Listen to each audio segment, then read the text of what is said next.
our fans, have done too many things for me and for our Running Man. So I just want to say, thank you for being a fan of ours, being a fan of Running Man. Hi guys, 안녕하세요 여러분, 주아쌤입니다.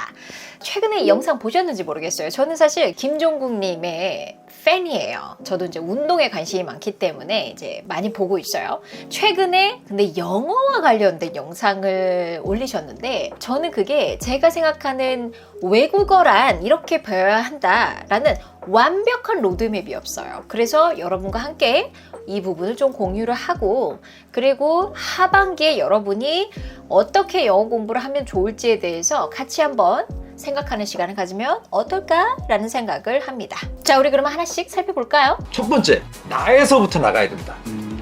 나에 대해서 다 영어로 얘기할 수 있어야 돼요. 머리끝부터 발끝까지, 내 머리부터. 나는 곱슬머리다. 나는 누구며. 그리고 한 가지 또 있어요. 단어 관련된 거. 무조건 내 눈에 보이는 건 다 외워라. 내 반경에 있는 물건들과 보이는 건 전부 영어로 알아야 됩니다. 모르면 무조건 찾아봐야 돼. 영어를 공부할 때 제일 중요한 건 나라는 사람에 대해서 먼저 얘기할 줄 알아야 된다. 내 주변에 있는 물건이 영어로 뭔지를 알아야 된다. 그게 어휘 공부의 시작이고 영어 공부의 시작이다라고 하셨어요. 사실은 우리가 미드 쉐도잉 이런 거 좀 많이 하잖아요. 근데 이거를 계속 쉐도잉 하면은 어떤 느낌이 있냐면 발음이라도 좀 좋아지면 좋은데 만약에 내가 또 청각형이 아니야. 그럼 발음도 안 좋아져. 발음이 또 좋아지지도 않아.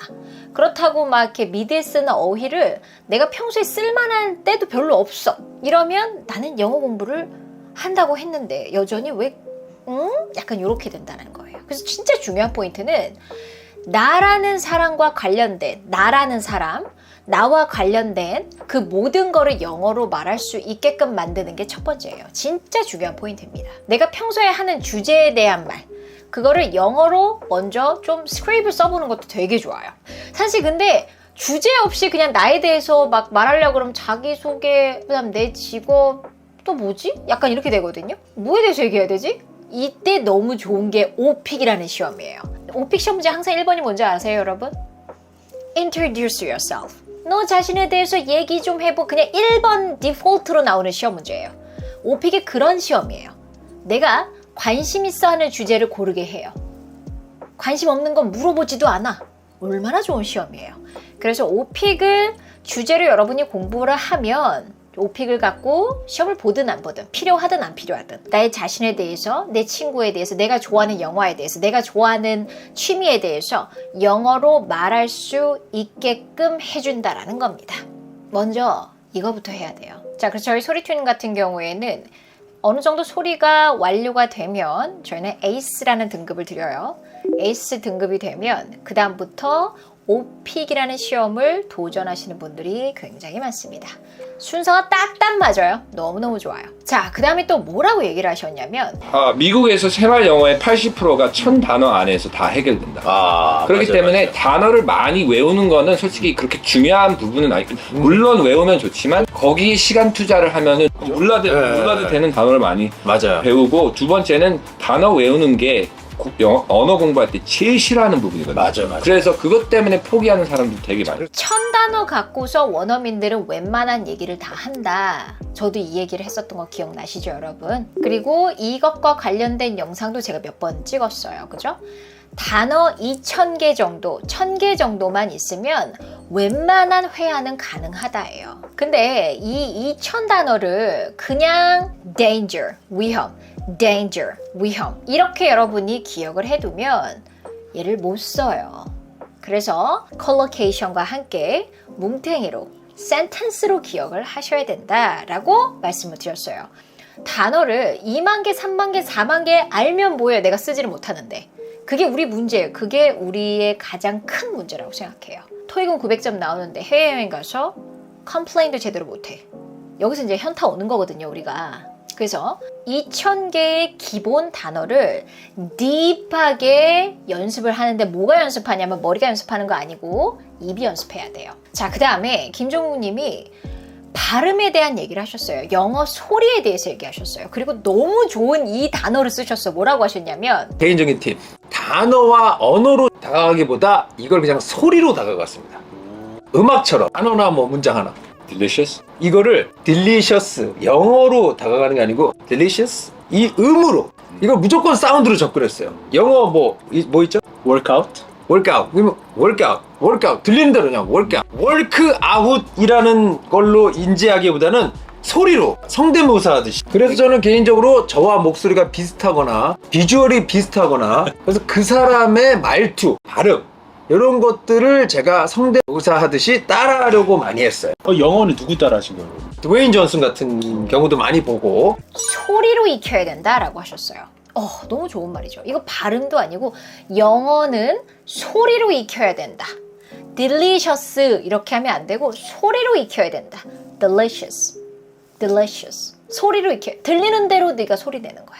이런 느낌으로 하셨는데 여기서 뭐라고 하셨냐면 공부를 하실 때 본인과 체격이 비슷하고 본인과 톤도 비슷한 내가 따라하고 싶은 모델을 하나 정해서 그 모델을 따라하다 보면 소리가 좋아집디다 라고 얘기를 하셨거든요. 가수들도 저는 그렇게 하라고 해요 라고 하셨어요. 그러면서 옆에 있으신 분이 그래서 음악을 따라한다고 생각하고 저는 많이 했었거든요. 음치면 어떡하죠?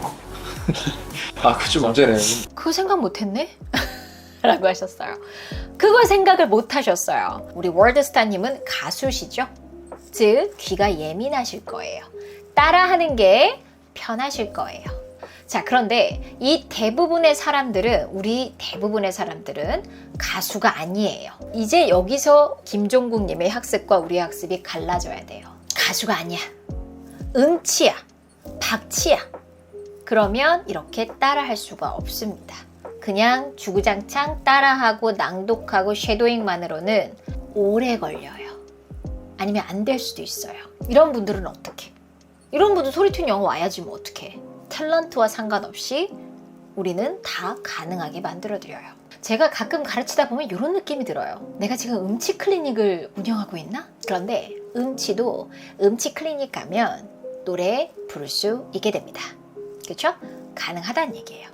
하지만 이런 김종국님 이런 분들에 비하면 당연히 더디고 느릴 수밖에 없습니다. 그거는 인지하고 시작하면 돼요. 그리고 저는 진짜 깜짝 놀란 게 이분이 진짜 귀가 너무 예민하시구나 라고 느낀 게 뭐냐면 한국 사람들은 소리를 다 또박또박 낸다고 하잖아요. 딜리셔스 이렇게. 그렇게 하다 보면 소리가 어색해지고 너무 또박또박 한국어처럼 들리게 돼요.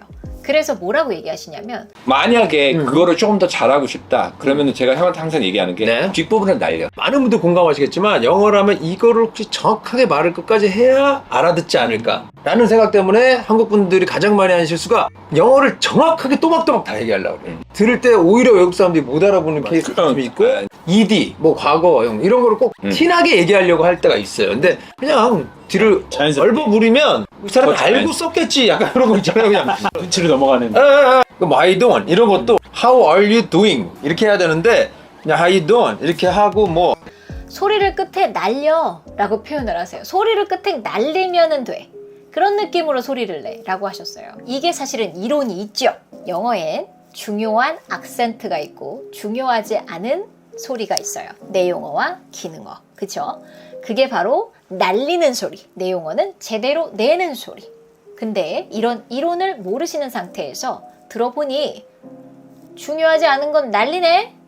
날리니까 더 잘 알아듣네? 이렇게 경험상 쌓으신 거죠. 김종국님의 영어 공부법 1, 2, 3 진짜 너무 중요합니다. 이 세 개만 하잖아요. 이 세 개만 해도 아마 내년 정도 됐을 때 나는 영어를 굉장히 잘하는 사람이 되어 있을 거예요. 근데 지금 시작해야 돼요. 그게 제일 중요해. 지금 해야 돼요. 사실은 지금 공부법 3개 말씀하셨는데 제일 중요한 공부법을 맨 처음에 하나 얘기를 하셨어요. 비법 얘기하는데 그냥 열심히 해야 돼요. 그러니까 그거는 일단 기본이에요. 얼마나 열심히 하냐의 결과가 그대로 나오는 게 운동과 언어라고 저는 생각을 합니다. 영어는 운동이랑 똑같아. 그냥 계속 해야 돼. 저는 솔직히 이번 영상이 여러분의 영어 공부법의 어떤 로드맵에 있어서는 제일 중요하다고 생각해요. 그 어떤 것도 솔직히 필요 없습니다. 이게 제일 중요해요. 그냥 이거대로 그냥 김종국님 등을 따라 하시면 되는데 소리만 여러분이 가수인지 아닌지만 판단하시면 돼요. 거기에 따라서 방식을 바꾸시면 돼요. 자, 오늘 영상 여러분 어떻게 도움이 되셨는지 모르겠습니다. 만약에 되셨다면 좋아요, 구독 눌러주시고요. 댓글에 여러분의 경험, 여러분의 의견 모두 다 감사합니다. 자, 우리 다음 영상에선 조금 더 유익한 주제로 만나도록 할게요.